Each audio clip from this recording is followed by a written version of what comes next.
Okay, we want to look at how the y-factor of the slope graph is related to the y-factor of the original graph. Now, of course, we're assuming that the slope graph is of a power function is a power function. So I better write that assumption down. Assuming slope graph of a power function is a power function. If it isn't, then what we're doing doesn't make any sense.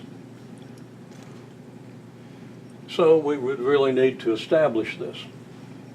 But let's assume that it does and see where that leads us.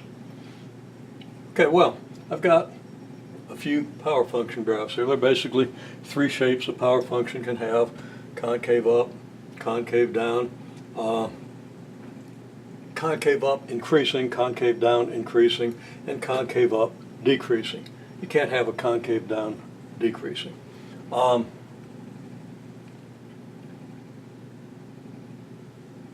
So I'm estimating, okay, now these are just approximate, just estimating what the y-factors might be here. And of course, we've done this. I've given you graphs of power functions and their slope functions and asked you to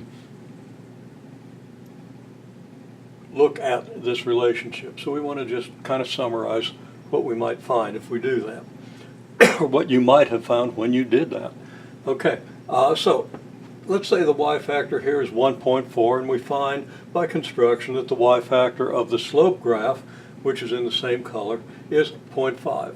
Then on a graph of the y-factor for the slope graph, which would be the f prime of x graph, versus the y-factor for the original graph, the f of x graph, we would have the point 1.4 here,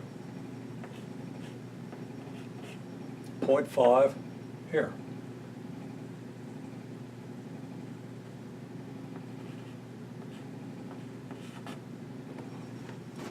Then, if we have a y-factor 3 and we find that the y-factor of the slope graph is 2, and I'm not saying that that would actually happen, but if we did get those numbers, and they might be not even particularly close to the actual numbers, then we would have, say, 3 out here, 2 would be up here, and we'd have a point way up here.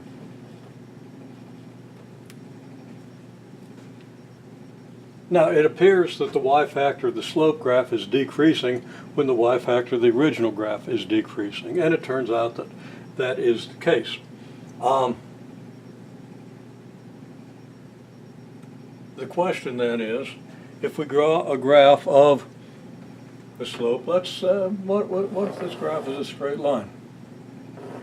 Not saying that it is a straight line, and I really don't think that it is, that we could ask at what x-coordinate this thing intercepts the horizontal coordinate where we intercept the axis, and that would be the y-factor that gives us a slope graph with a slope of 0, and that would be a horizontal slope graph. Well, if this is 1.4, then this is about 0.7, that'd be about 0.5. Okay? But this graph could have another characteristic. It could be concave up to the extent where you don't even get a slope of 0. Okay, because you can't have a negative y-factor.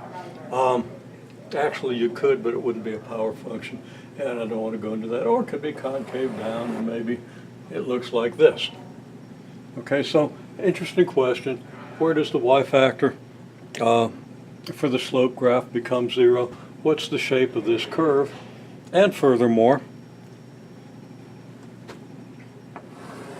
from the values we have here, from a y-factor, we can get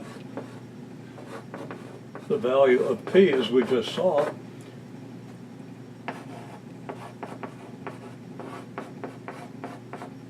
The power p that corresponds to the original, and the power p that corresponds to the slope graph.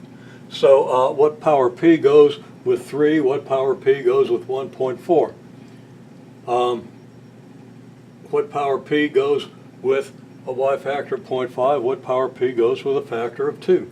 We can just plug that in to the equation we use to determine p in terms of the y factor, and we can translate this from a graph in terms of y factors to a graph in terms of p.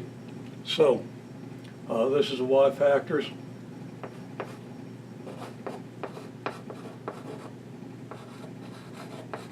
Y factor slope graph versus y factor of the original.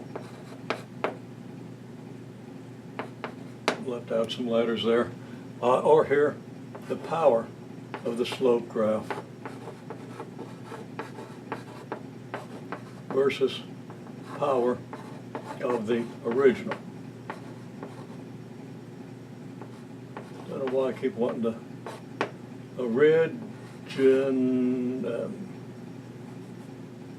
original. Okay. Don't know why I keep wanting to write those letters wrong. I know perfectly well how to spell original. Got 2 O's, right? Okay, well, anyhow. You can go from one of these graphs to the other very easily. So what's the shape of this graph?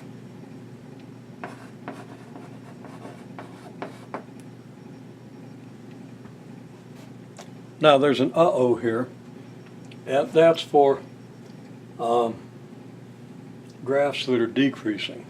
Okay, if a graph is decreasing, you got a y factor here and a y factor here, and that doesn't match up with what we have over here. And we want to figure out a way to patch this up.